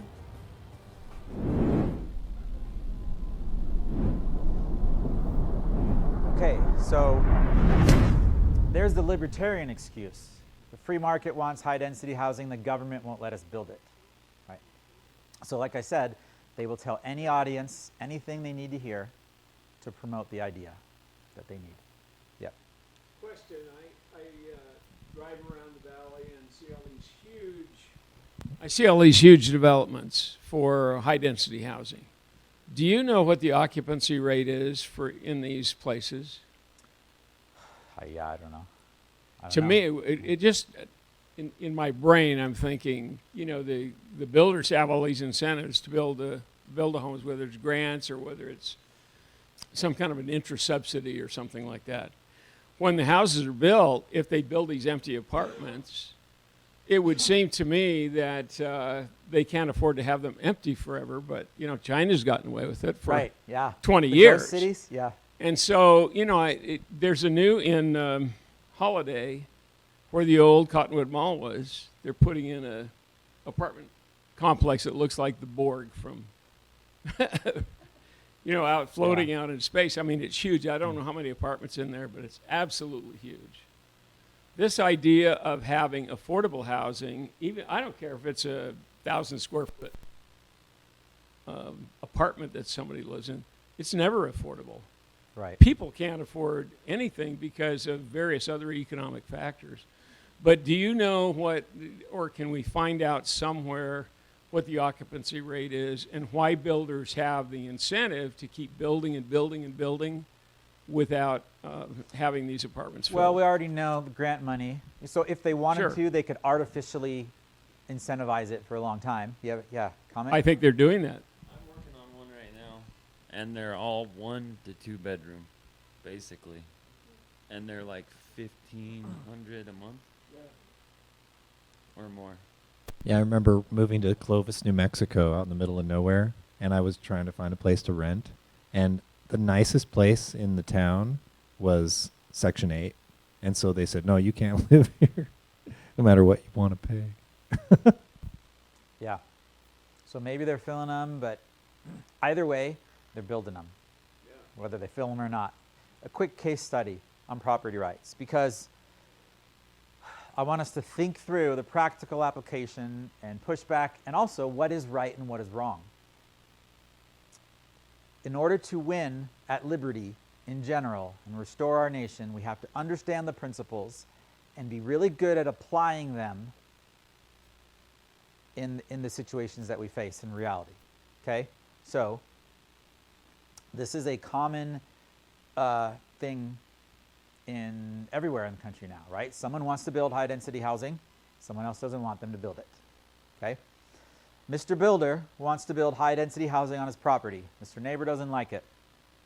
Do we have to allow it to defend Mr. Builder's right to use his own property? Is that a good question? Do we have to allow it? If we don't at least ask that question, we're not being honest, we're not principled, and we can't defend freedom. So we have to ask the question. Okay, consider if these two are by themselves. So a default position to take when you think about someone and their property rights, Mr. Builder would have the right to build whatever he wants on his property if he owns it fully. When you own something, Art Thompson said one time, you have the right to use it, sell it, or dispose of it, or whatever, right? All the rights are yours if you own it. Only you get to decide what happens if you're a true owner. So by default, you would start there. Well, it's his property, but ask the question. Under what conditions would Mr. Neighbor have the right to stop Mr. Builder? Mr. Builder must violate the rights of Mr. Neighbor in some way in order to use force to stop Mr. Builder. Force is defense when someone is attacking your rights. Otherwise, force is not justified. So he must be attacking your rights in some way. Will building the high density violate the rights of Mr. Neighbor? The initial building is not likely to harm Mr. Neighbor. It's his property. He can put a chicken coop. He can put a house. He can put a giant tall building, right? Doesn't sound like it's going to harm him.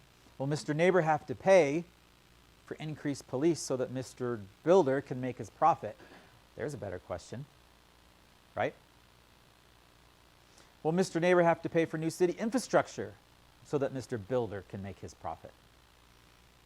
Okay. Possibly is he starting to pull out of the pocket of Mr. Neighbor? Possibly, right? The devil's in the details, so you have to have an honest conversation in every situation. If Mr. Neighbor has to pay for the costs of anything for the benefit of Mr. Builder, then Mr. Builder might be stealing from Mr. Neighbor, in which case Mr. Neighbor has a right to defend himself, if that's what's happening. If Mr. Builder can calculate all the costs, okay, short and long term, and show that he will bear all the burdens for all those costs, and Mr. Neighbor is no longer affected in any way, then perhaps Mr. Builder must be allowed to build. Can you really, that might be the difficult thing. Can you identify what all of the repercussions will be, right? And maybe there's a point where it's like so long term, sure, if I breathe air and breathe out, you might breathe my CO2. You know, like, there's a point where it could be ridiculous, but you can reasonably calculate some immediate, short-term, and various effects, right? Again, the devil's in the details. Scott Bradley actually suggested this to me, a cost recovery using a cost to provide model where all costs must be borne by the property owner. Maybe that's a good way for local municipalities to resolve situations like this, right? He gave an example of like a town where, and it was a real example he'd experienced where there was an area with these really big, rich houses, and they had built it in an area where it was very difficult to get water. And the city had to spend all this extra infrastructure to get water up there and feed their mansions and swimming pools. And everybody's water bill was going up. And so it became an issue in the town.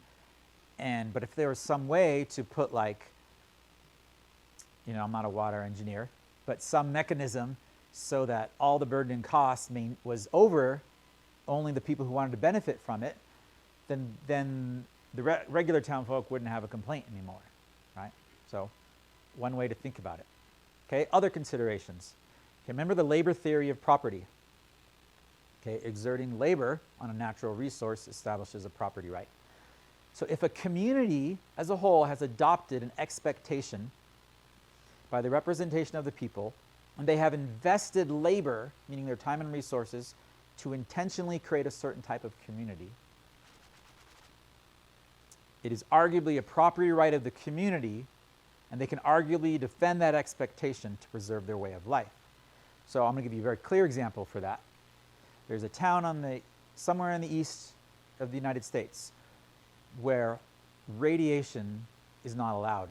No cell towers, no electrical radiating equipment. People move there because they're extra electrically sensitive, more than the rest of us. And so it's a quiet town, it's electrically quiet town. And there's rules there. They're not being tyrannical to say you can't have a cell tower. People have gone there and invested in a community with their time and labor and resources to create this situation, and like-minded people gather. So if some guy came into town and said, I'm putting a cell tower right smack dab in the middle of this town on my property, no, he's blowing away their entire investment for hundreds of families. I don't know how many people live there, right? But you can see that's a very clear example. So arguably, small rural towns or medium towns or just anyone that doesn't have high density, you're bringing high density in, it's arguably a very similar situation. What are all the long-term costs? That's not even considering it's from the United Nations. This is just if people wanted to do it, right? So can you calculate all the costs and not affect your neighbors?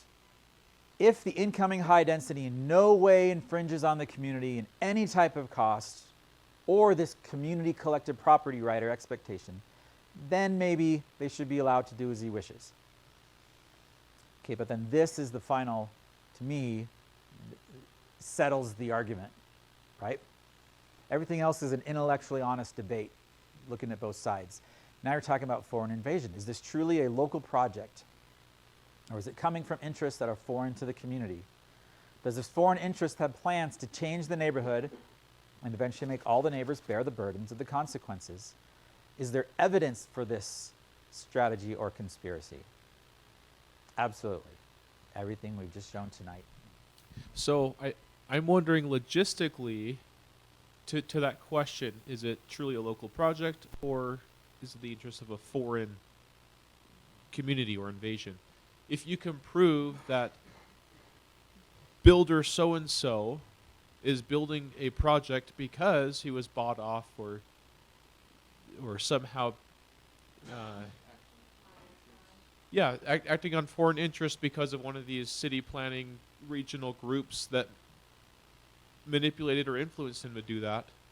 Mm-hmm. Logistically, is there a way that on a local level you can try to stop a development like that? Yeah, I mean, the first thing is understanding that and bringing it up, right? And then these are just the conversations you have to educate the community, and people have to be showing up at their meetings, and this is more of a deep dive actually for January, but yeah, I think so. You got to start with that. Start with educating people. People have to just know this is what's happening before then you can kind of decide now where do you go. If you have reasonable council members locally, they'll listen to it.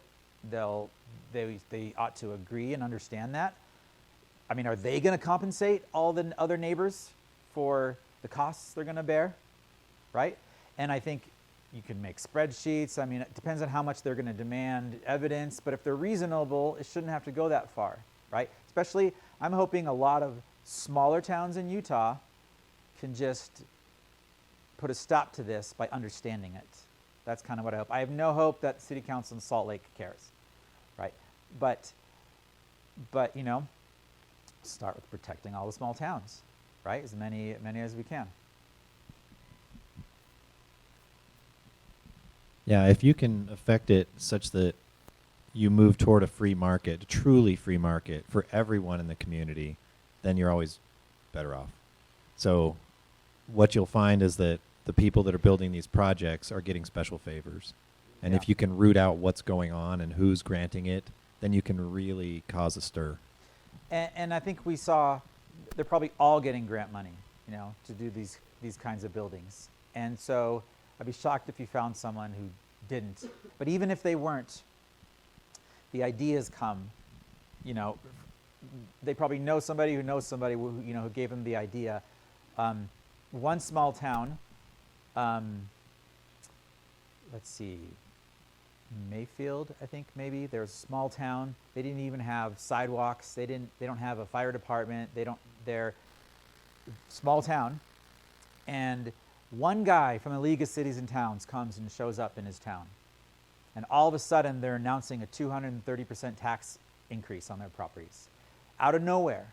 Okay, that's a foreign meddling in their local government, right? Where did the idea come from, I think, is the first aspect. Is it from the people? Does it benefit the people? So just that alone, I think, is the beginning of it. I have kids in the building trades, you know, building homes and stuff. They have so much trouble getting what they need to build these houses, where these big, you know, developments, they get everything. You know, somehow they have priority on the supply chain. Wow, interesting. Yeah, so by these are natural things they can do to manipulate, right? Yeah, which is conspiracy right there, right? I think it'd be cool to know which towns are starting to learn this, so you could be attracted to that or participate, like a database. Yeah, so I'm available to present to any city council that is willing to listen, right? We actually have a city council rep here who came down here, and I went to their town that she invited me, and I did a similar presentation to their Millville. Right? And so I would like to go, I'm going to show you an invitation I have to cities here in a minute. Okay, but first step, every city is paying a membership fee to the League of Cities and Towns. Stop. Right? If you don't want this and you want control of your own town and represent your people, start by stop paying your dues to something. What are they even doing for you? I know they have a few, I think they do like group insurance or something. And they have a few carrots that probably make you feel like, oh, we can't cancel that. Right? But there's a place to start, right? And then, but I have a city-specific presentation that I'm continually fine-tuning, that any town that you want, if the city council is willing to listen, then I'd like to go give it. Right. I've given it to one city so far. Yeah. Yeah. So I know a few people on my city council. How would you recommend, like, pitching this or bringing it up? Let's talk to afterwards about that. Okay. Yeah. All right. Yeah, let's coordinate and talk about that. All right. So some conclusions, invitations, and thoughts on solutions. Okay. How do you fix this mess? Okay, I'm going to introduce a new thought, which is not new, it's what we've been talking about, but I'm going to think about applying it and seeing something for what it is that maybe you hadn't thought about before. In this system, our cities should be nullifying the county when they do something wrong. Counties should nullify the state and so forth. Everybody should be guardians of the Constitution, right? This is a healthy federal system where checks and balances are constantly happening. The founders made human nature advantageous. That was the intention, so that officers in each jurisdiction would guard their power against encroachments from the other.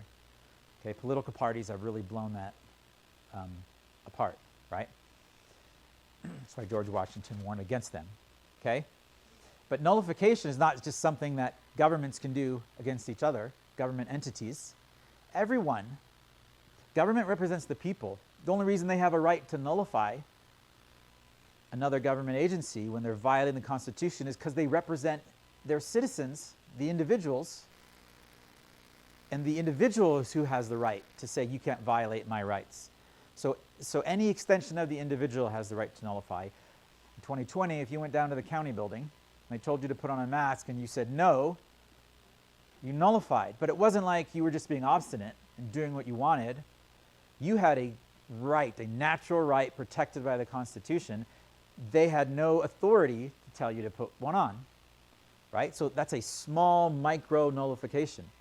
So as individuals assemble over time, that generates power in the people. And then you can nullify as a community. Okay, you can add your First Amendment right to assemble. It builds new layers. That's what the Founding Fathers did with, and this is way before, they weren't like, let's have a revolution, and that's not even the point. The point is, they had a right to assemble and represent themselves. And the people can assemble and defend the law as it has been given to us by the founders and as it sits.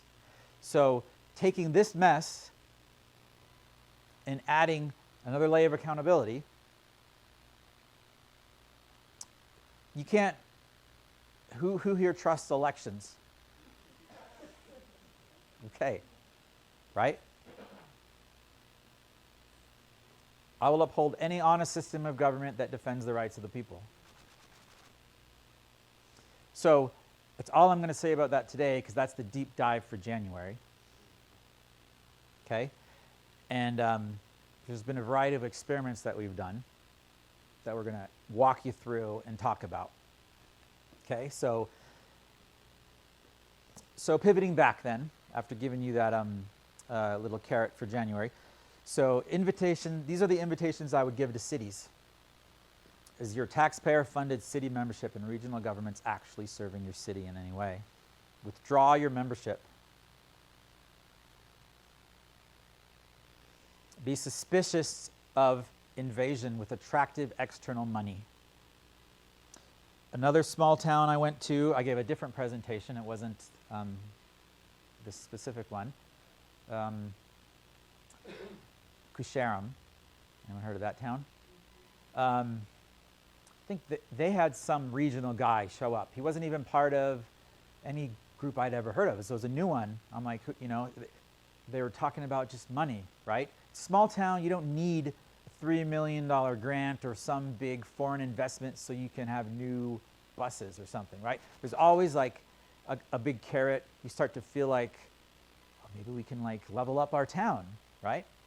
I think the carrot in Mayfield for the raising the taxes, the guy was throwing out, well, we can have a fire department someday. We can start having sidewalks. It's like, well, okay, who asked for those things? Who needs those things? Not that they're bad, fine, if the people want them, then fund it locally, if that's what the people want, right? But don't bring strings into your town from somewhere else. Remove the position of city manager. Where is that in any Republican form of government? Let each mayor govern. The mayor is the elected executive. You have a city manager with his central planning degree who stays there from mayor to mayor to mayor. He's running the town. He makes, right? It's a lazy way for the mayor to be like, you know, and, you know, maybe someone can be elected as mayor. They don't know how this works. Someone's like, oh, city manager's got it, right? And I can kind of imagine you can quickly, it doesn't feel like you're doing anything wrong, you know, but it's passing the buck, right? So be accountable. All right. So if this stuff is already in your local areas, we need to start reversing it. Arthur Thompson said, it costs a great deal more money to lie to the people, to organize them into enslaving themselves than it does to tell the truth. How much money is spent in the movies and the TV to make us believe things, and then finally someone just says something profound, you're like, oh, never thought of it that way. And millions of dollars worth of TV programming in 10 years of your life just changed, right? From like a principle the founders told you, it's the first time you heard it. Right, that's why they hate nullification. It probably takes $1 for every $1,000 of propaganda to undo what they do. Sometimes the ratio is even greater. Will this be available online? Yes, yes. Yeah, it'll be available online. The first place to look for our content is the website, defendingutah.org. If I put something up on Twitter or on Facebook or some other channel, I'll first put it on the article or on the website usually in the form of an article. And so if you're on the mailing list or you just check the website, it's usually where you definitely get what we're working on. But I try to put everything out wherever I can with what time I have. Yeah. Okay. So educating the people. We're almost done, just for the record. So how did Samuel Adams educate the people? Okay, because he understood, just like Art Thompson did, the importance of basic education. Okay, Samuel Adams saw that in order for independence to be realized, for it to maintain itself, that these ideas of liberty would have to be dispersed throughout the colonies. He worked for 20 years promoting the cause of liberty in his educational programs. He proposed assembling committees of correspondence to be established throughout the colonies because he desired all people to be educated in order that they could reason out their rights on their own. Now, you can't be fooled. If you understand the principle, then the next fad that comes along that sounds different, you'll acknowledge the principle. You can reason it out. We have to be able to have that skill as a people. So, we have a Samuel Adams education waiting for you. These are all, I know it's small writing, but there's so many things we're covering. Okay? These are all the various principles in the Constitution, Bill of Rights that the Founding Fathers gave us. We are, let's see. Okay, we are providing, starting this month, this program. You cannot uphold the law or help your representatives do it if you don't know the law. Just like a police officer can't uphold the legislative law if he doesn't know what he's upholding. We're the enforcers of the Constitution. We have to know it. So starting December 2022, every Monday night, 8 p.m., constitutional scholar Dr. Scott Bradley is going to be your personal tutor if you're interested. Classes are recorded for the ones you miss. You can watch them forever. So that's an invitation to you guys.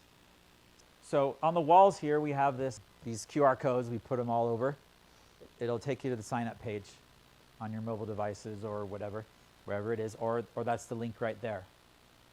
Okay, so become a member, and it's every Monday night, and he's top-notch. We've already done 2 classes with him, and he's one of the few people I listen to that I still learn new, profound things. When I want to learn how to apply something in a unique scenario that's been bothering me, he's like always got the answer. Things that I debate with other friends or former friends over the years, he's got the principle, and I can't unlearn it once I learn it because it's natural law. I understand it. I love it. I love it so much. There's my plug there. So how we solve this problem, regionalism, high-density housing, this invasion of Agenda 21. Okay, our first option, the traditional solutions through legislation. Okay? If you go this route, you must start thinking solution-oriented in your legislation efforts. Okay? Legislators are not going to propose bills that actually fix the problems that we want fixed. They won't do it. If they even understand the problems, who knows, right? I'm sure definitely some do. Some are very much on the wrong side. Okay? Throughout the last 10 years of defending Utah, as we've come across issues, my mind has always thought, well, what would actually just fix this problem? I'm always trying to get to just the bottom line. How do you just fix it? And I found myself often, a number of times, just drafting my own bill. Well, if we just change this code and this, it's very simple. There's bad law that people are using to justify tyrannical things. Just fix the code. So I wrote these up. various experiences over the years of giving them to legislators. Sometimes our Defending Utah members, as constituents, give it to their representatives. And every single time, with one exception, they won't run them when they recognize it's a real bill. Whoa, wait a minute. I'm not going to get everyone on board with that one. They're not going to vote for my bill, right? They all want to do fluff or whatever the political establishment wants them to do. The exception, we almost got a bill passed because it was a bill that was unrelated to what the senator usually worked on, until insiders heard what we were doing and back channel, hey, don't run that bill, you're going to ruin everything I've been working towards. That was back in the, when they took away the right for parents to opt out of vaccines just by saying I'm not interested. They were working on centralizing that database. Okay, so you have to get good bills in if you're going to fix it through the legislature. So we've got to actually elect good people. How difficult is that? Sounds like an uphill battle. Even if we could get one guy to just run a real bill, we kind of had hope that we could actually rally support to make it unpopular not to pass it. We've rallied support to kill bills a lot. We've had very few opportunities to rally behind an actual good bill, because there really aren't very many, right? Maybe little good things here and there, not that really fix the problems that we need. So this is a lifetime of firefighting, even if you can do this. Okay, and then at the end of the day, it only affects the federal system. It doesn't touch the regional system. Okay, so there are some problems with that. The other one is what we're going to talk about in January. Our second option, committees. Be like Samuel Adams. Okay, we're going to talk about the natural law of power in assembling, exercising our First Amendment right to assemble, petition for redress, and represent ourselves.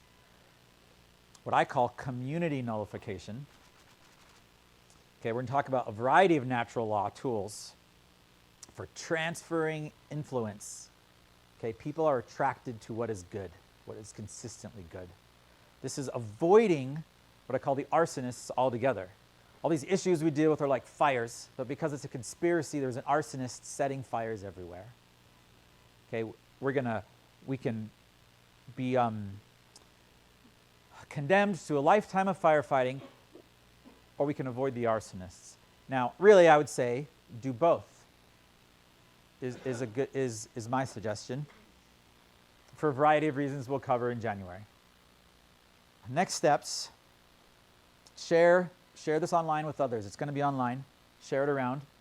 Tell your friends about this conversation, and watch it again. Plan to come in person for the Solutions Deep Dive. It might only be in person. I might not do it online. I'm debating that still. If you are new to Defending Utah, take our boot camp course, our Introductions to Liberty and Conspiracy. And then get your Samuel Adams education. You can't assemble an act without the foundation. So, again, I invite you to sign up. QR codes are on the wall. Also, we've also posted these on the wall. I think you got the date wrong on the second one. Yes. Yeah, it'll be here. January 19th is the Health Solutions Forum. So we have 2 health speakers. I think health is a big part of our liberty because of how they're attacking that right now. The inventors of ivermectin are coming back to talk about a new discovery they want to share. And then we have the founder of Cardio Miracle, who's going to talk about conspiracy and health as well.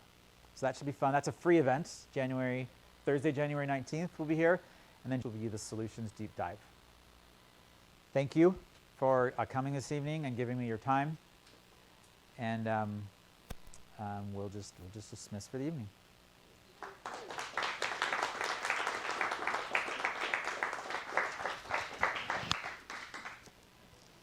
Great presentation.